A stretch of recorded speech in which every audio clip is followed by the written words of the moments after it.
Without any further ado, we have some amazing people here from program, and we're going to ask you guys to introduce yourselves from Youth Opportunities Unlimited, and so we can learn a little bit more about what you guys do.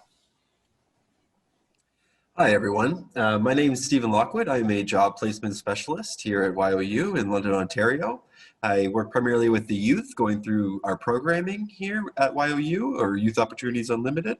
And I'm joined by some of our former participants, some of our current participants, and some really great individuals who can give some really great insight into what YOU does. So that's me. I'll pass it over to my colleague, Abby. Hello, everybody. So my name's Abby Lint, and I work at our You Made It Cafe. It's one of our enterprise programs, and it's a training facility where youth can go to get specific work experience related to things such as customer service, food preparation, safe food handling, and general interpersonal skills as well. I'm a youth mentor there, specifically working in the front of house area, focusing a lot on customer service and faster paced food prep. And then we also have my friend Amber here. She is also a client of YOU. You want to explain a bit more, Amber?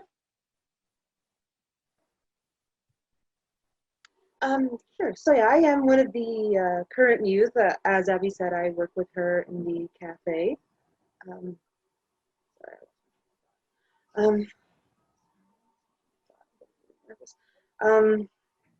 What kind of stuff do you do at the cafe? What's your role entail? The role, so I do primarily the front of house and I'm sorry.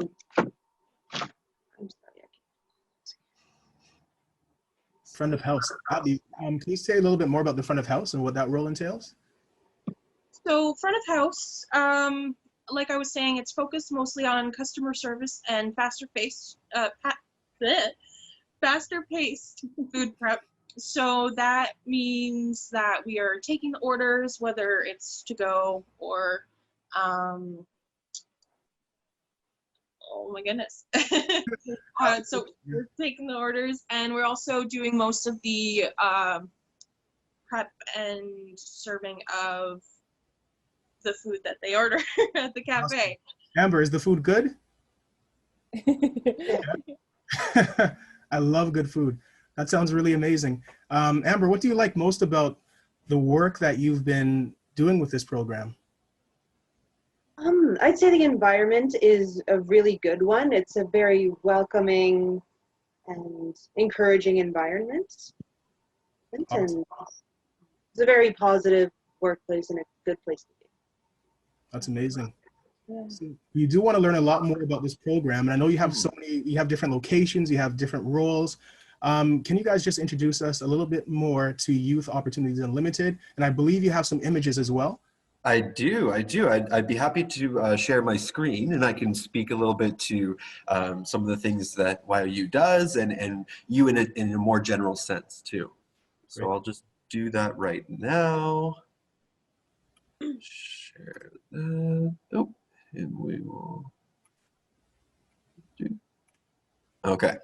So just to give some background on YOU as a whole, so it was created in 1982 as kind of a grassroots community initiative, and it's very much grown since then. We're kind of a leading not-for-profit agency in London that helps serve youth specifically, so we're kind of special in that way.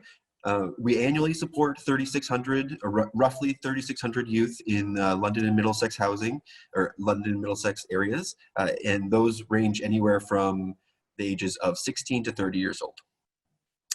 In a very broad sense, you really supports youth to build skills, confidence, and independence to reach their full potential. And that may look like a variety of things and through a number of different paths, but these are some of the areas that we like to focus on here at YOU. So 4 of our kind of main focus areas are shelter, transition, careers, and our enterprise sites. So we're very fortunate in that we have had the opportunity to develop 4 different enterprise sites, one of them being as Abby and Amber mentioned earlier, the cafe, which is what we're going to kind of focus on a little bit more for the sake of this presentation. But we do have other enterprise sites throughout London. So one of them being a wood shop and recycling center, another one being a cafe in our CAS facility here in London, and then another one being a jam manufacturing kind of, I don't want to say a plant, but like a small kitchen in one of our auxiliary sites in Strathroy. So they produce jam from local and fresh ingredients, and we kind of sell that out in the community of London and Middlesex. So just to speak a little bit more specifically to what kind of those 4 areas break down into. So shelter could look like anything from supports with immediate shelter to meal programs to basic needs. So things like clothing or hygiene supplies, and then also rapid rehousing. So those who are in more serious situations and maybe in a state of kind of crisis to do with their housing, we would kind of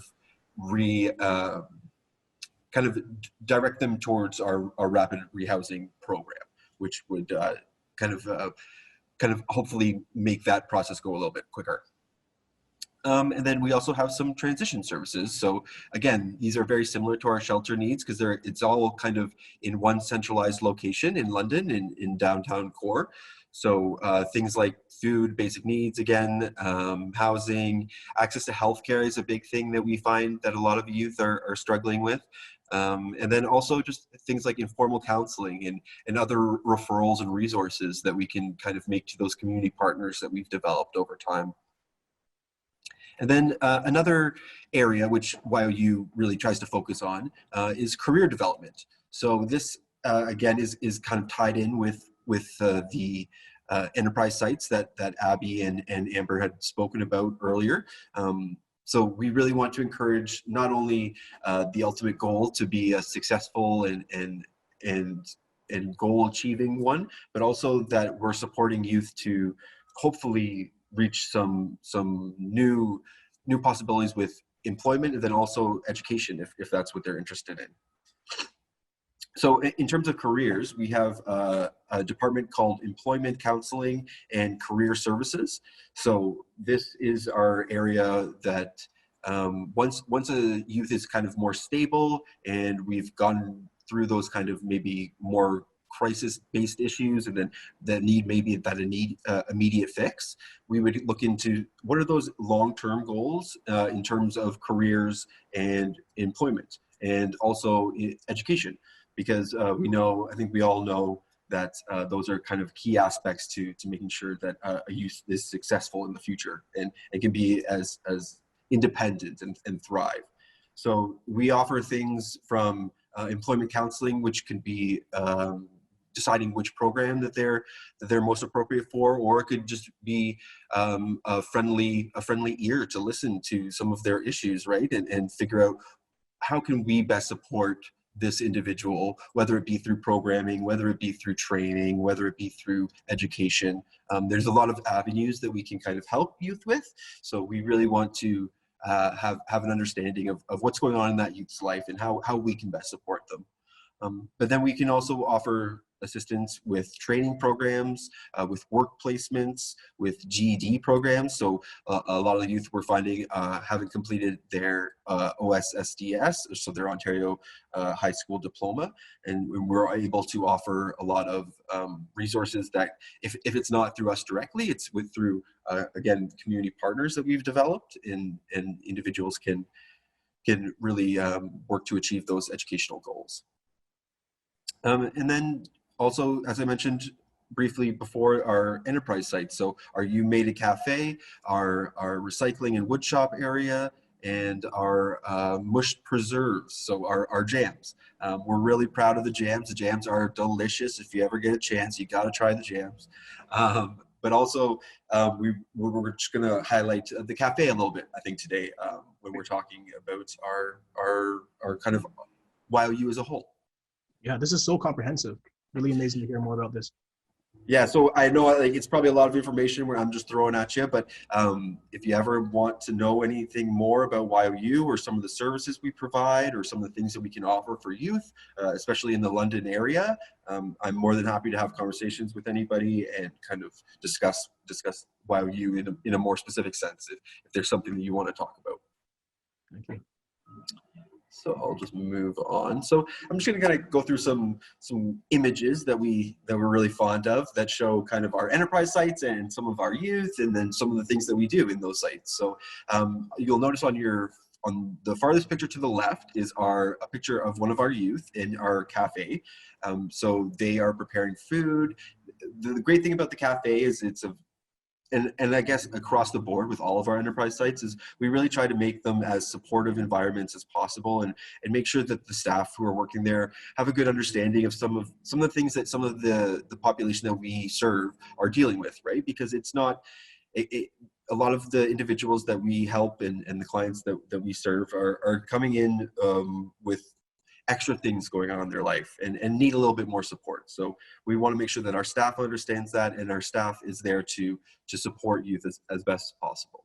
So again, on the left is our cafe where youth get to kind of build those kitchen skills and then also really work with hands-on food and working with community partners, because we do a lot of Meals on Wheels out of our kitchen as well. So we have a lot of kind of community initiatives that we've started through our cafe, and the youth get a chance to not only build those kitchen skills, but also build those kind of community skills and just fundamental job skills that I think we all kind of need when we first start working. So things like time management and budgeting or how to work in certain environments, or how to work with customers in a more personal level. So I think across the board, our enterprises really give youth the opportunity to kind of get those hands-on skills and really get to practice those fundamental job skills that will prepare them for later success. In the center, you'll see a picture of our recycling/wood shop enterprise site. It's a great opportunity for youth who may not take to maybe the kitchen or restaurant type of work, but would prefer something maybe a little more hands-on and really kind of in a more, I'd say, like warehouse facility type setting. So, but again, a great experience to later apply in other kind of fields that are similar down the line. And you'll see our great staff, Rhonda, who's our manager at the recycling center, who really goes out of her way to support youth, as well as all of our staff. And then to your farthest right is a youth making, putting the labels on our mushed jam.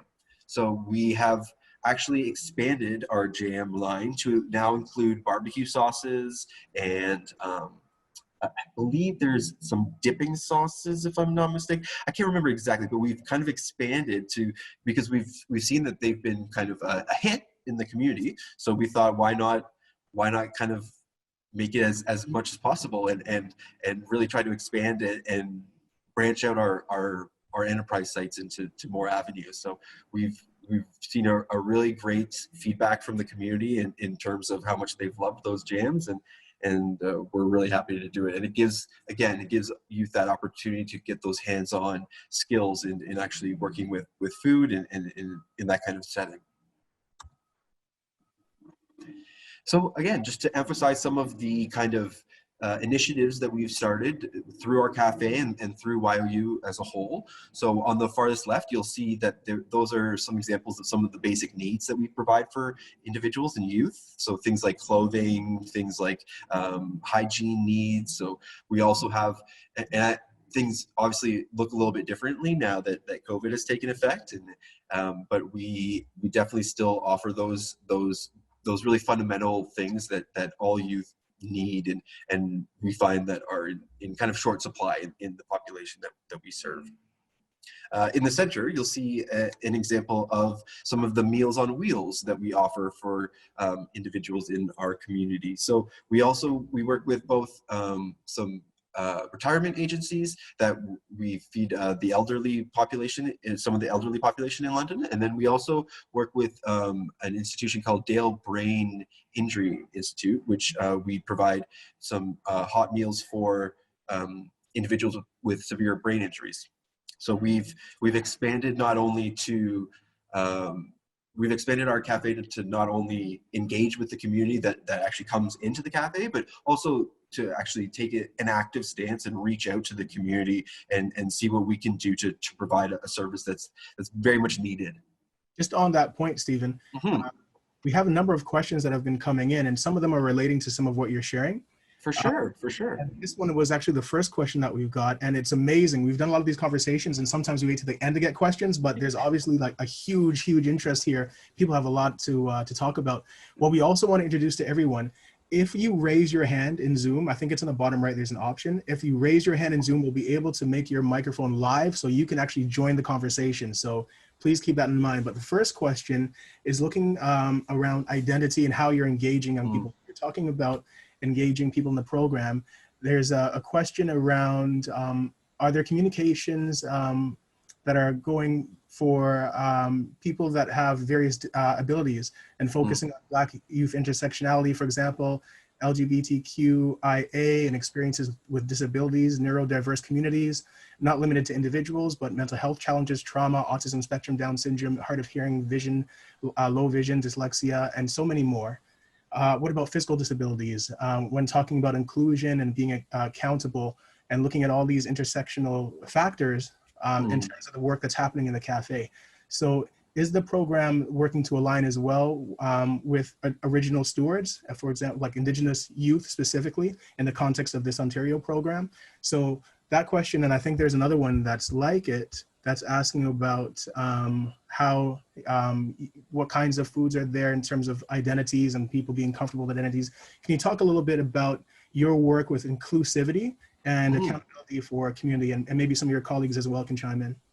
For sure, for sure. So I know that YOU itself really prides itself on being a very inclusive agency.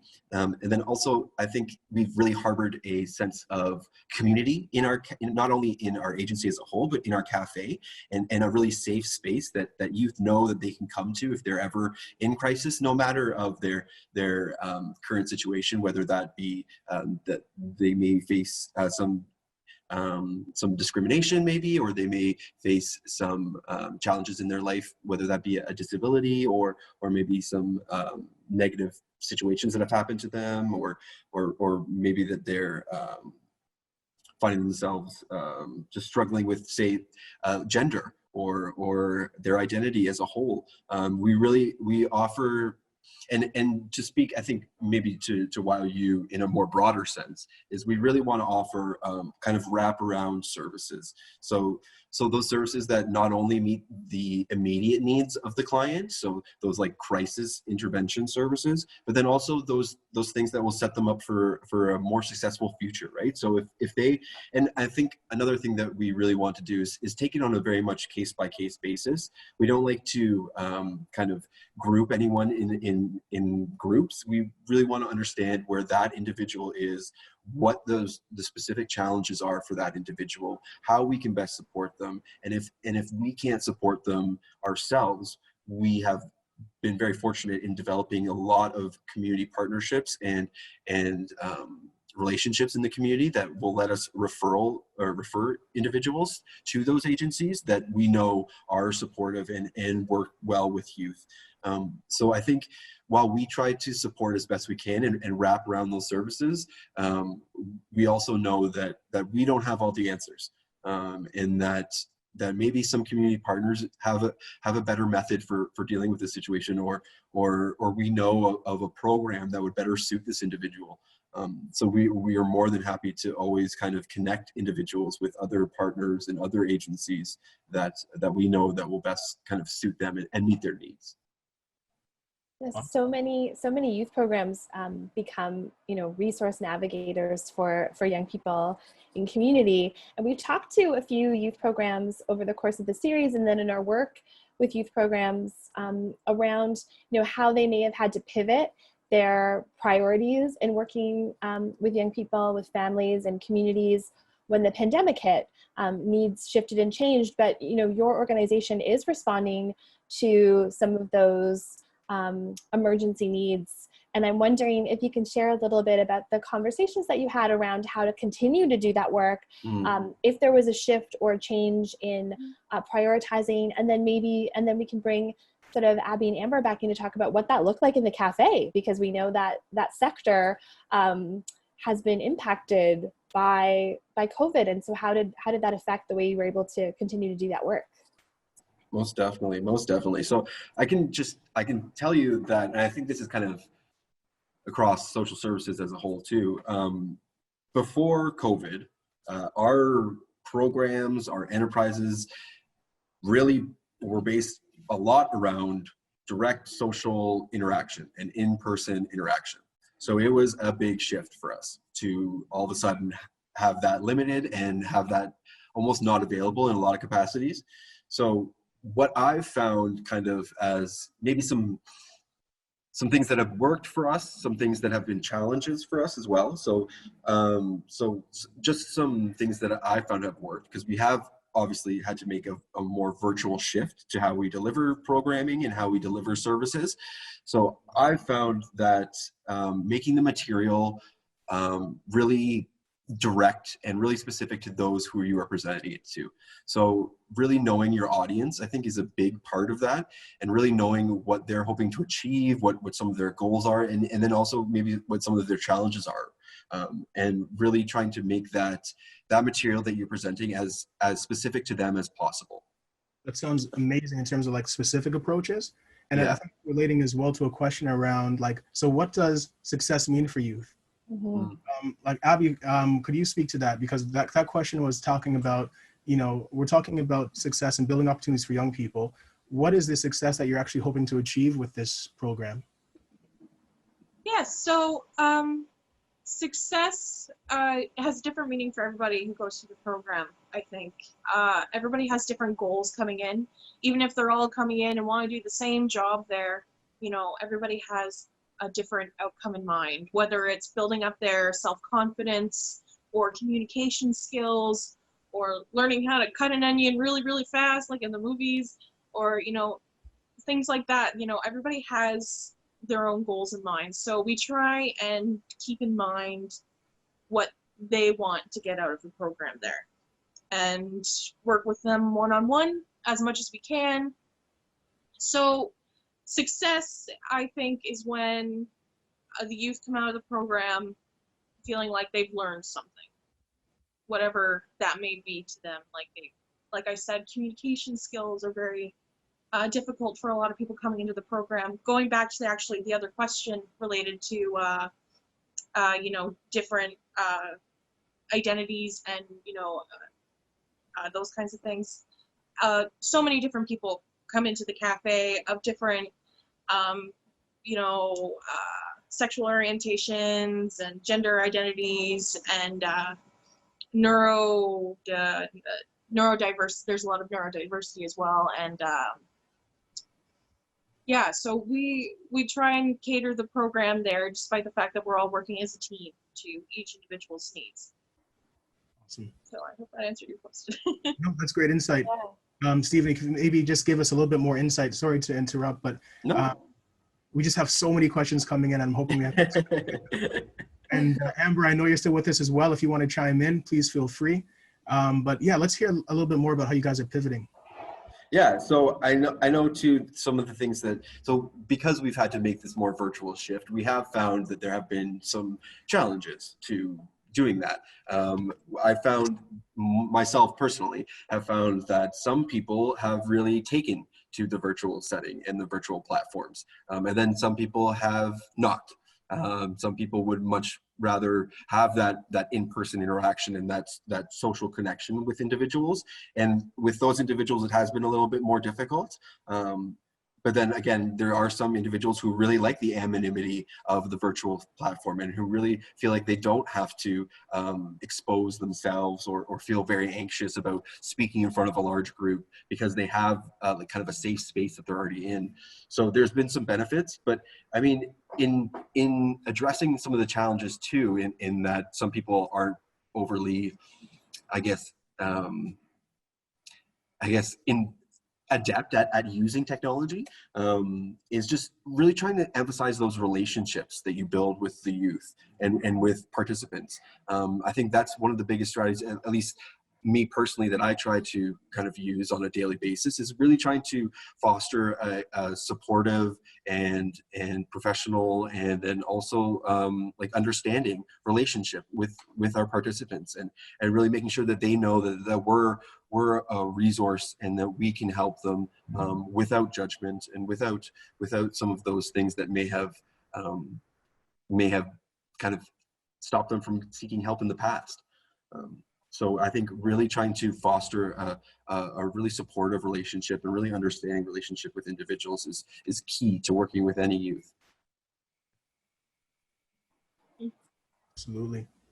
And then, just I think one more point that I always like to point out too is just that, like, in a virtual setting, I think making the material as accessible as possible is also very important. Whether that be through a different platform that you find is more easy for individuals to access or use, or whether you find that maybe it's just about kind of making your material more informal and making it more relatable for the population that you're delivering it to. So maybe you use a few more pictures or a few videos instead of just heavy text presentation. So I think just really, again, catering it to who you're presenting to and knowing your audience. Sorry, Cyril. Yep, no worries. We're getting a lot of like food questions, and I think you guys probably will have like an opportunity to advertise because we're going to talk about some delicious options. Can you tell us a little bit about the types of food that you guys offer? And we have some questions here that we can get to in a bit, but I just wondered, that was a question that was framed a while ago. For sure. Well, I know that Abby actually just created a new menu, not on her own, but part of the team that created a new menu for the cafe. So we're very excited about that, and I think she can probably tell you a little bit more. Yeah, so he's probably still giving me too much credit, honestly. Most of the work was done by our newer head chef, Tony. And yeah, so when the shutdown happened and we had to close down the cafe for quite a bit, we decided to take that time to shake things up a bit. And so we revamped almost our entire menu. There's maybe one or two key items that we kept on there because we were like, yeah, they're best sellers, they're delicious, we can't get rid of them, it would be wrong. But yeah, we basically went through the whole menu, changed it up a bit, and we have things, in terms of what we actually offer. So we do breakfast all day there. You know, your classic breakfast, you know, the 2 eggs, bacon, home fries, that kind of stuff. We do things like breakfast sandwiches, which are a huge hit at the cafe.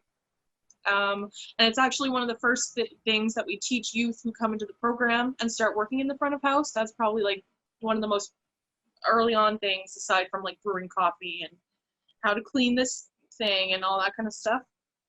In terms of food prep, the breakfast bagel is definitely the most popular item and like one of the most important things, menu items that we have.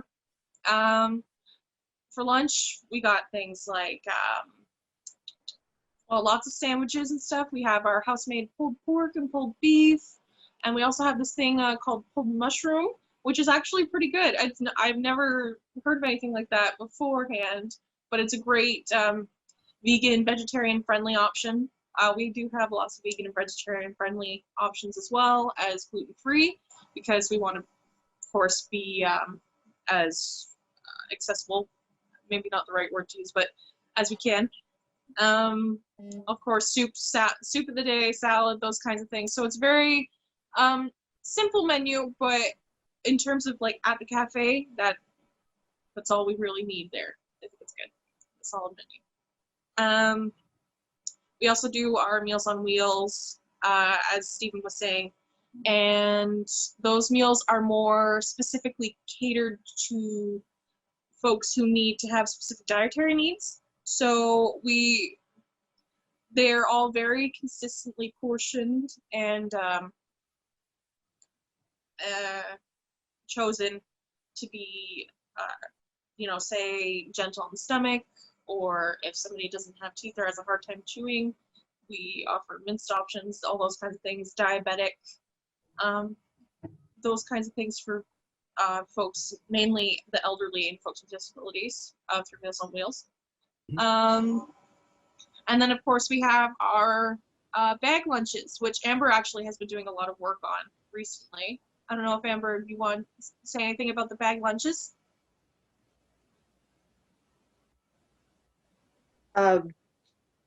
Sure. So we do try our best to balance out everything as best as we can with the bagged lunches. So each one would normally get a sandwich, a juice box, and a piece of fruit or a granola bar. Granola bar, and then do about 60 of those a day. Wow. 60? 60. 60. 60. Okay, yeah. I misheard you. And who are the bag lunches for? They go to the Youth Action Center next door. Okay. And then we also do the yak meals too for later. Just to give like a little bit of context maybe, because our Youth Action Center is kind of a one-stop shop, you can call it, for youth needs and youth services. So youth can come in there and get things like housing supports or mental health supports, counseling supports, or even things like basic needs, so like hygiene things or doing laundry even. And then the cafe has been delivering daily, they've been delivering bagged lunches, which Amber was talking about. So 60 bagged lunches daily for youth who are accessing those services at the Youth Action Center. And then also for any youth in the community who may have some food insecurity and may need a little bit extra support in terms of food.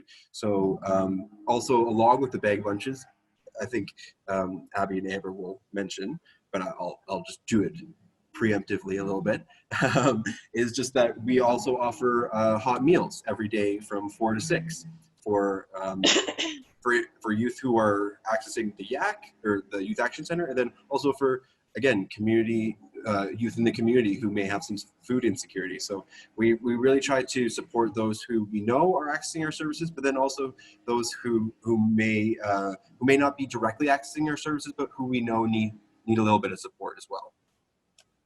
We know food security has been such an issue for so many folks. That's an issue that people deal with, year round, but, the pandemic has certainly exacerbated some of the challenges that folks are facing around food security. Were you able to continue to provide food, meals, even while you were shut down? Were you still able to do some of that work? And what has the sort of reopening of the cafe kind of looked like?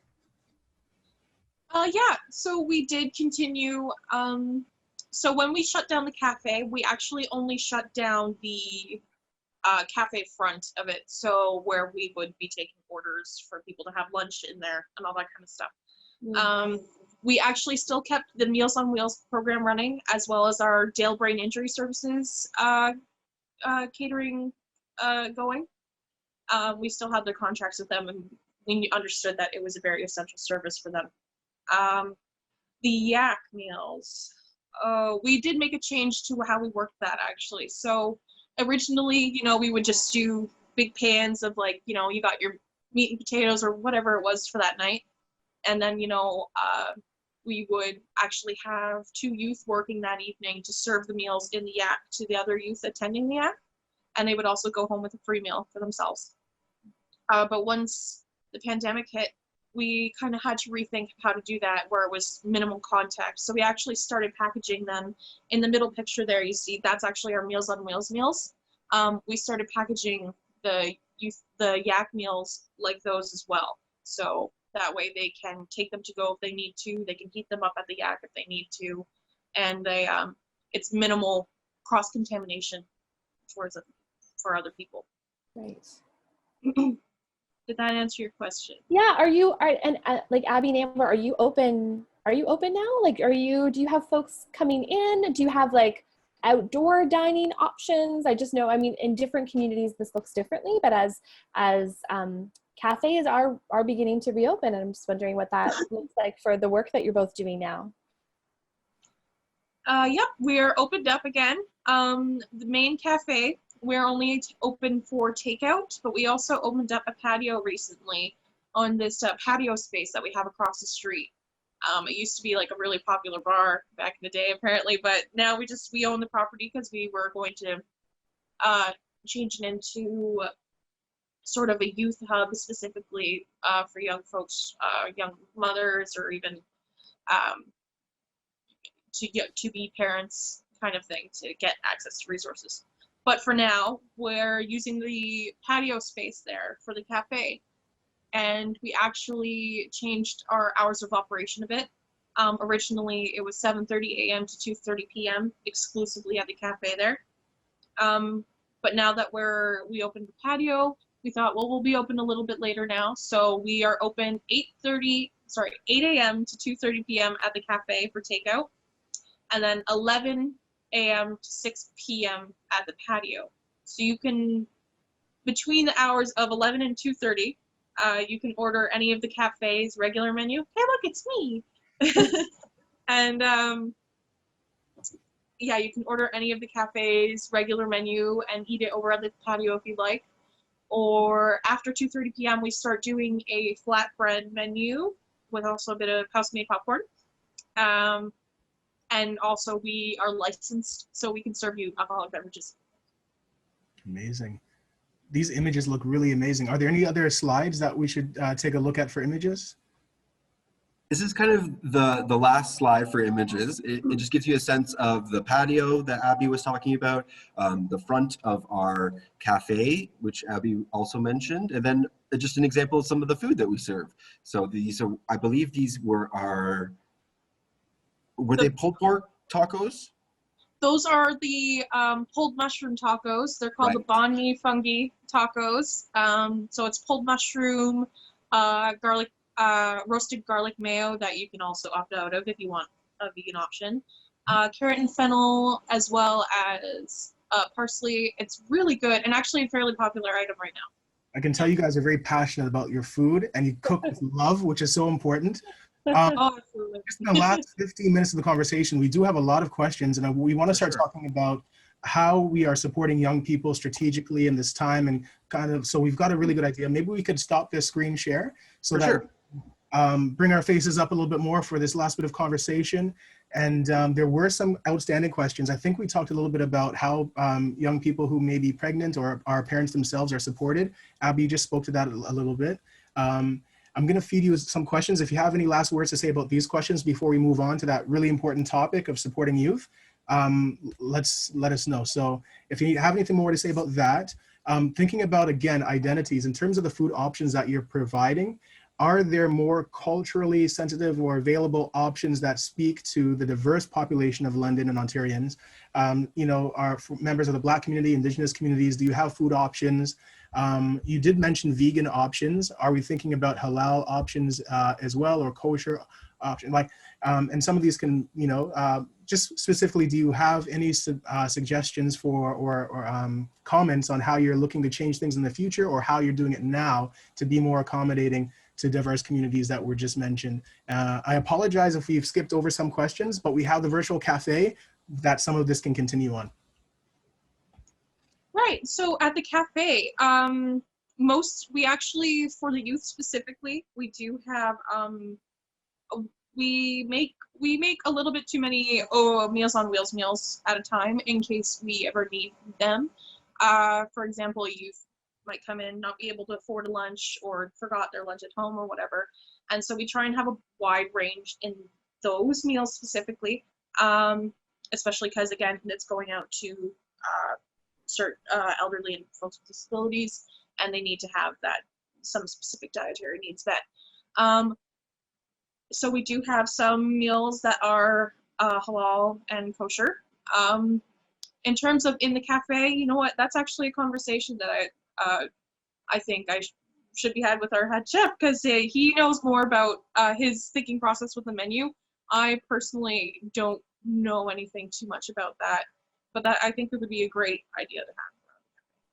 And I know, like Abby mentioned earlier, when we were kind of redoing the menu a little bit, we definitely tried to make a focus of it being fresh ingredients and local ingredients as well, because I know that that was a big push that we had tried to make a change for, because we had noticed, I think, that there weren't as many there wasn't as much of a variety as we would have liked at first. So I think when we changed the menu, we were able to bring in some of those things, especially like the emphasis on vegetarian and vegan options, because we know that that's just been an increased kind of want by the community. So I think a lot of it too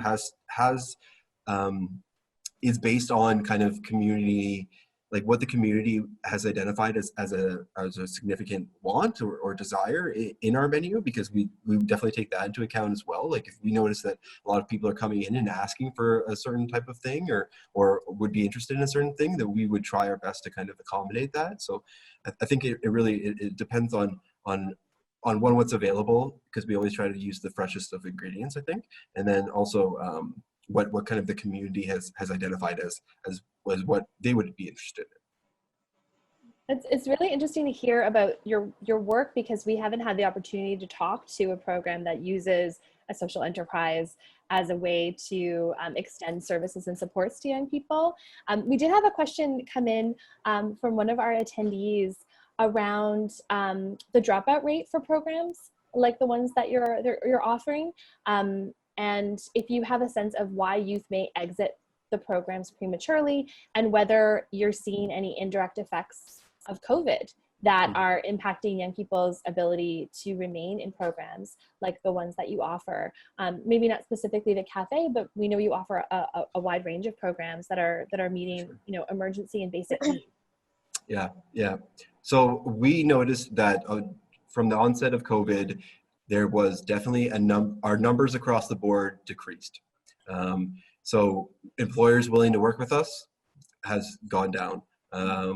Just, I think, largely in terms of logistics and not being open. Can't hire someone if you're not open.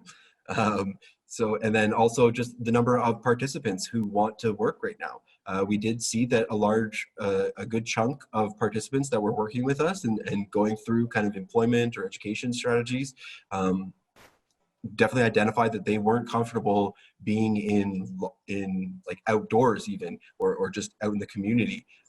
So they decided to take a pause on whatever programming they were doing. So we have found that people are starting now to kind of shift back and wanting to work again and wanting to get back to school and training. But we definitely saw that at first there was a significant decrease in our just the numbers across the board.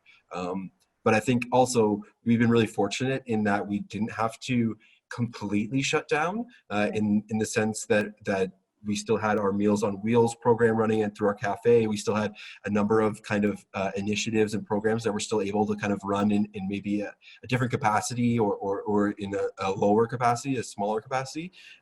So we were very fortunate that way.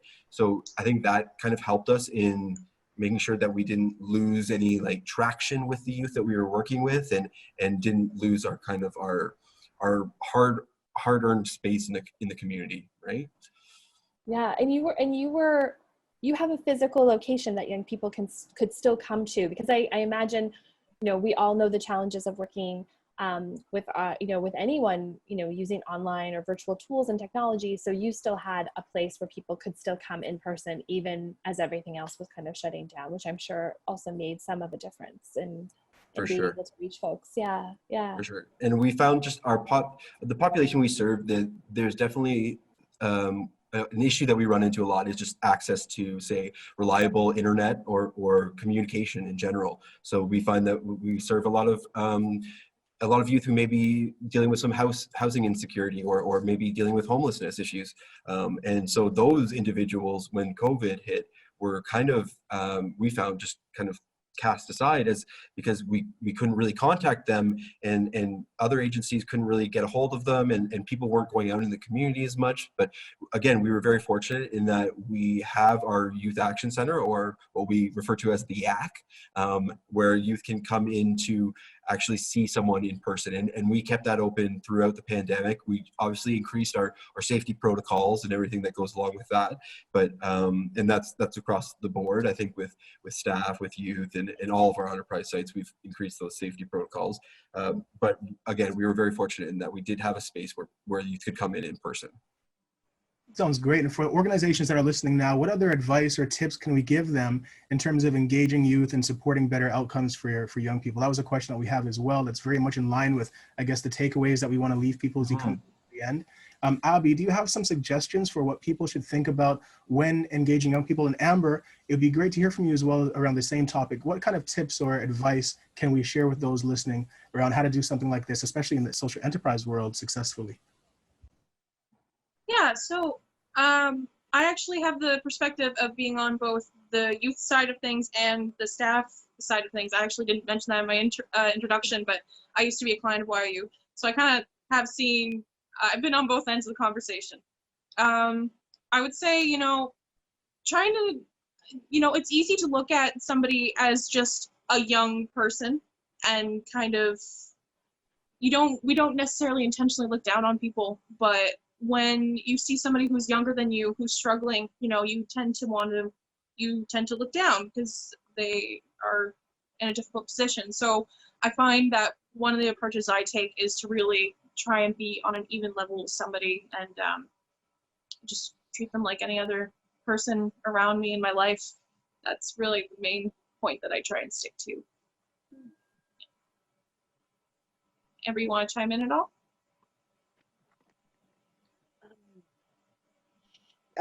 Sure. I would say things like being understanding of like some of the youth's background, maybe finding some kind of common ground with them can help open a youth up a little bit. I guess. I definitely agree with that, Amber. I think, again, it kind of goes back to what I mentioned earlier about just building those relationships, right? That's such a key part of not only what I do, but even speaking to what Abby does a little bit too, right? And being able to build those relationships on a more kind of peer level, while also still being a support network and a wealth of knowledge for other things. It's always good to have, I think, a fundamental strong relationship with each client that you work with as best as possible. Right. There's also a comment here about using cooking and pairing the art of cooking with different educational resources or information. For example, they used a sexual health workshop and paired that with cooking to be able to educate people. How have you been able to, like you talked a lot about wraparound supports, right? It's not just a cafe. A cafe is great, but there's so much more to it. And of course, you guys have multiple levels. I hear that you're opening a shelter, like there's so many levels to this. But what's the importance of being able to be connected to all of these different ways of learning and building self? Amber, would you say that this program has helped to develop just skills, or has it given you more than just the technical skills that you're learning?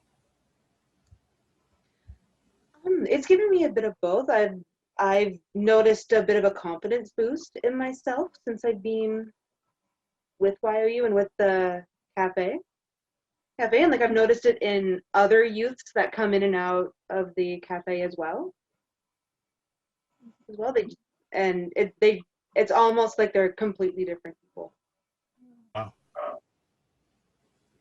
And I think Amber is probably being a little bit modest, and probably Abby as well, in just that they have been able to really thrive in these environments, and we've seen that both Amber and Abby not only have built like a number of skills themselves, but are really able to pass those skills along to other youth who are coming in, right? And really taking on that mentorship role and really being a resource for other youth. So I think that's another kind of great, almost byproduct of our programming, is just that peer relationship can be so important, and can be so really supportive, that I think it's always a benefit to try and do that as best as possible.